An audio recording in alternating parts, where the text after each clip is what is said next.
Hello and welcome to VP Canine Education.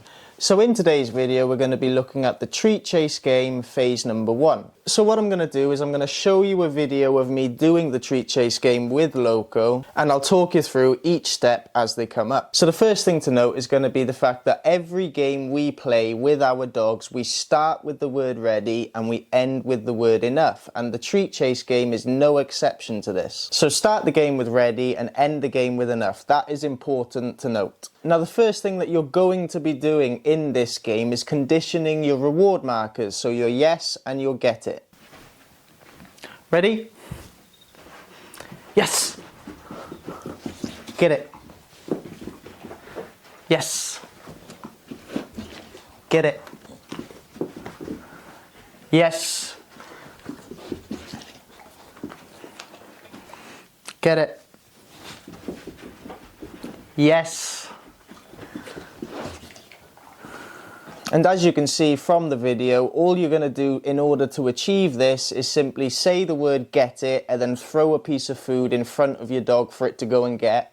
And once the dog has actually got the food, you're then going to mark that with yes, start moving backwards immediately to entice the dog towards you and give them a treat out of your hand. Now step number 2 is going to be to condition your hands as luring signals. Now the way that you're going to do this is instead of saying yes when the dog gets the food that's over there, you're going to say yes when the dog actually gets to your hand. Get it? Yes.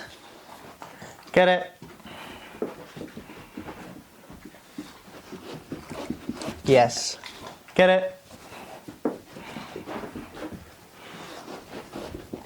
Yes. Now what the dog is going to learn during this step is that whenever the hand is presented to the dog, whenever the dog follows that hand, it then receives a reward. And what it starts to pick up on pretty quickly is whenever I follow that hand, I get rewarded for doing so. And slowly but surely your hands will become luring signals for your dog. It just depends on your dog on how long this will take. Some might pick it up in 1 session, some might pick it up in 5. Get it?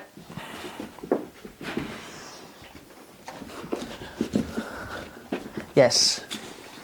Get it?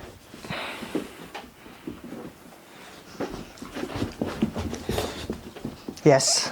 Now, once you've got to the point where your dog is willingly following that hand and is doing so with a good, fun, positive attitude, we are then going to start getting the dog being comfortable with going over and under things and just generally comfortable with the environment. Now, all that's going to look like is simply luring the dog with your hand signal, going over things and under things, and the object itself does not matter. The whole point is the dog needs to get comfortable with following the hand over and under things.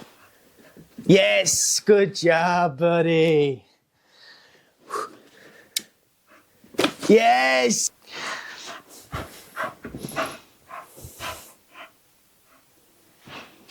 Yes. Now, once your dog is comfortable with this sort of thing, we're going to quickly move on to the next step, which is going to be to teach the dog different movements. Specifically, the movements we're going to be teaching are simply coming forwards, going backwards, spinning one way and spinning the other way. Yes. Get it.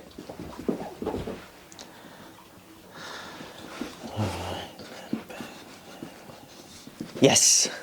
Good job. Get it.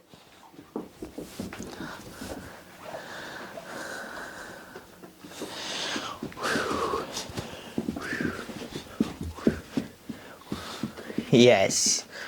Now once the dog knows these movements fairly well, we're going to quickly transition to teaching positions. Now we'll start with the static positions, so teaching how to sit and how to down. Get it.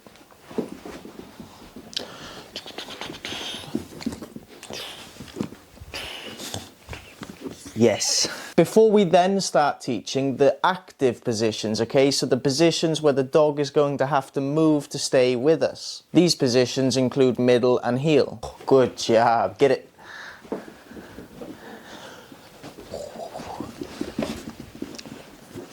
Yes, get it.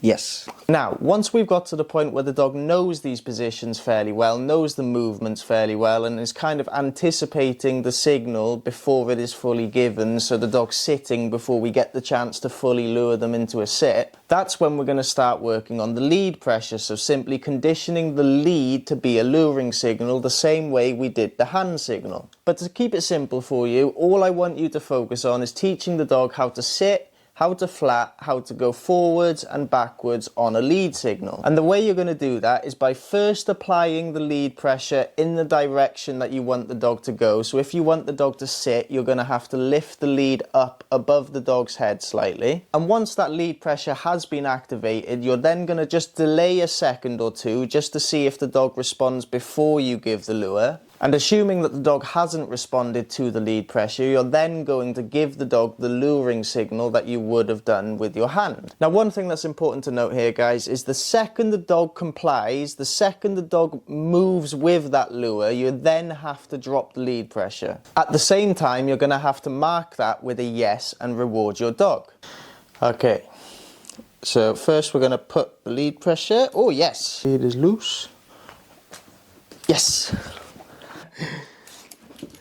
Yes. Yes.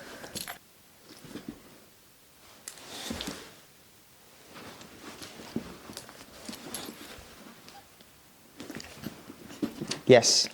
So to put it simply, you're going to activate lead pressure, pause for a second to give the dog a chance to respond. Then you're going to give the dog the hand luring signal. And once the dog does the thing that you're trying to get it to do, you're then going to drop the lead pressure, mark that with a yes and reward your dog. Now, the criteria for moving on to the treat chase game phase 2 is that the dog is anticipating the position or the movement that you intend for it to do before you can fully give the luring signal, be that with your hand or with a lead. So let's say that you want to get your dog to sit on a hand signal. So you're going to raise your hand above the dog's head, but as you start to raise your hand, you notice the dog's already sitting because it's seen the hand start to move. That tells you that your dog understands the signal and is already anticipating what is coming next. If it's anticipating like that on each one of the positions and each one of the movements, that is when you're ready to move on to phase 2.